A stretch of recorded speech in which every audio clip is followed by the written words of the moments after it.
Good morning students. बेटा, आज हमारा ग्रामर का 16th नंबर चैप्टर है वचन। और वचन जैसा कि आपने 5th में भी पढ़ा है, वचन से क्या समझ आता है, यानी कि वचन से हमें शब्दों के जो संज्ञा या सर्वनाम शब्द हैं उनके एक या अनेक होने का पता चलता है। जैसे आप नीचे चित्रों में देख रहे हैं, पतंग उड़ रही है, घोड़ा घास खा रहा है, बच्चा पढ़ रहा है। तो ये कैसा है वचन? एक वचन है ना। और फिर नीचे पतंगें उड़ रही हैं, घोड़े घास खा रहे हैं, बच्चे पढ़ रहे हैं। यानी यहाँ पर क्या है, बहुत सारे हैं। ऊपर सिर्फ एक एक थे, यहाँ पर अनेक हैं। तो यहाँ क्या हो गया? बहुवचन। यानी कि अब इसकी परिभाषा क्या होगी? शब्द के जिस रूप से उसके एक या अनेक होने का बोध हो, बोध मैंने पहले ही बताया था आपको, ज्ञान हो, हमें पता चले, उसे वचन कहते हैं। यानी कि आपने पहले ही देखा ना, पतंग, घोड़ा, बच्चा, ये सब क्या थे? एक थे। और फिर पतंगे, घोड़े, बच्चे, ये सब क्या थे? अनेक थे। तो शब्द के जिस रूप से हमें एक या अनेक होने का बोध हो, वही वचन कहलाते हैं। और इसके दो भेद होते हैं, एक वचन और बहुवचन। एक वचन में शब्द के जिस रूप से संख्या के एक होने का बोध हो या पता चले या हमें उसका ज्ञान हो, उसे एक वचन कहते हैं। जैसे आँख, हाथी, कमरा, यानी कोई भी चीज़ एक हो तो वो एक वचन में आएगा। ठीक है। और फिर दूसरा है बहुवचन। शब्द के जिस रूप से संख्या के एक से अधिक होने का बोध हो या हमें पता चले तो वह बहुवचन कहलाता है, यानी उसे बहुवचन कहते हैं। जैसे कमरे, पतंगे, लड़कियां, खिड़कियां, किताबें, बहुत सारे हैं ना ये। तो एक से ज़्यादा हो तो वो बहुवचन में आता है। अब वचन की पहचान क्या है? वचन की पहचान संज्ञा, सर्वनाम या क्रिया से होती है। मैंने सबसे पहले ही बताया, संज्ञा सर्वनाम शब्द जो हो उन्हीं से हमें पता चलता है। और अगर उनसे वो शब्द क्लियर ना कर रहे हो तो क्रिया जो होती है उससे हमें पता चलता है, काम जो कर रहा है उससे।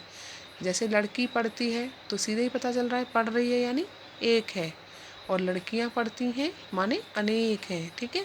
सर्वनाम वह खेल रहा है और वे खेल रहे हैं, तो हमें पता चला ना, वे और खेल रहे हैं, बहुवचन। फिर क्रिया से हाथी आ रहा है, यानी एक वचन है, और हाथी आ रहे हैं, तो ये क्या हो गया? बहुवचन। क्रिया तो बदल गई लेकिन हाथी एक जैसा ही रहा है ना। तो हमें क्रिया से पता चला आ रहे हैं, यानी बहुत सारे हाथी आ रहे हैं। अब एक के स्थान पर बहुवचन का प्रयोग कैसे है? आदर प्रकट करने के लिए एक वचन के स्थान पर बहुवचन का प्रयोग होता है। जैसे पिताजी खाना खा रहे हैं, है ना। जब हमसे जो भी बड़े होते हैं तो हम उन्हें कैसे बोलते हैं? बहुवचन के उनको सम्मान देने के लिए बहुवचन के रूप में बोलते हैं। पिताजी खाना खा रहा है, ऐसे तो नहीं बोलते, है ना। या मेरे पिताजी आ रहा है ना। मेरी टीचर आ रही है, ऐसे तो नहीं बोलते हैं। क्या कहते हैं? मेरी अध्यापिका आ रही हैं। तो बहुत तो नहीं है, अध्यापिका एक ही है, लेकिन उनको सम्मान दिया जा रहा है। ठीक है। स्वयं को बड़ा प्रकट करने के लिए कुछ लोग मैं के स्थान पर हम का प्रयोग करते हैं। मालिक ने नौकर से कहा, हम कल दिल्ली से बाहर जाएंगे।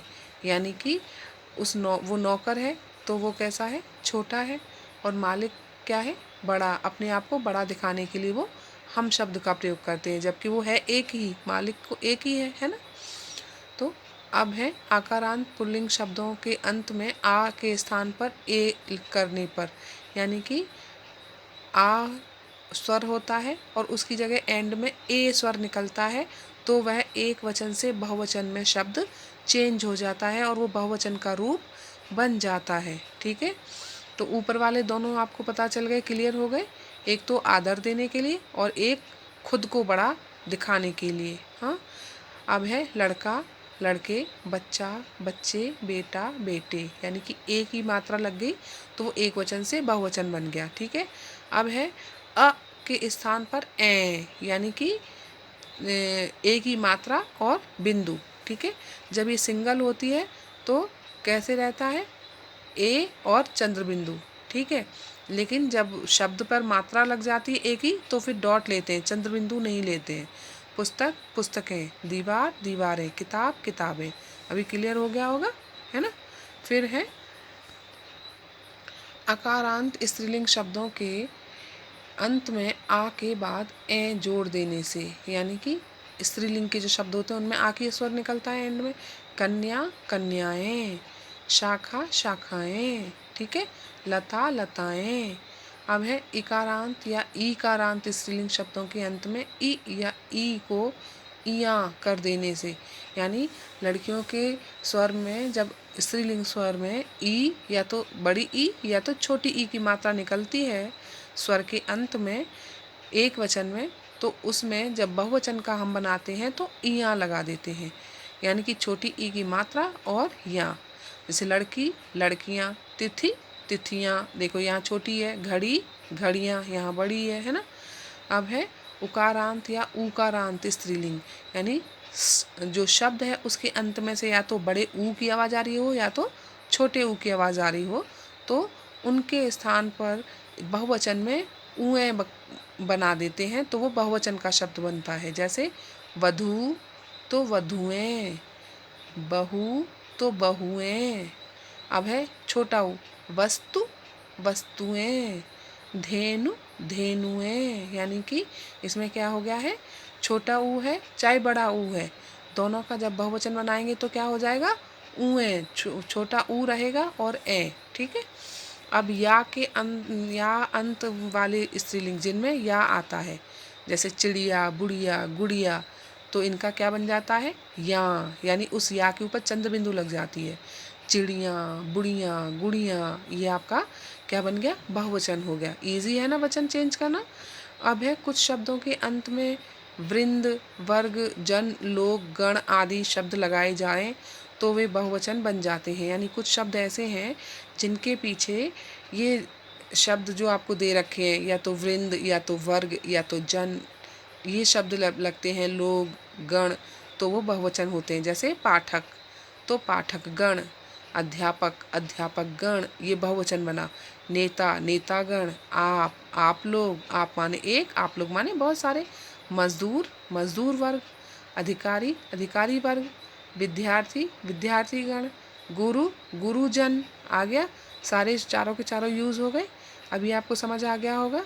अब आपको अपनी नोटबुक में जो है, एक तो आपकी इसकी परिभाषा लिखनी है वचन की, उसके भेदों के नाम लिखने हैं, ठीक है, अच्छे से, और ये वचन याद करने हैं, ठीक है।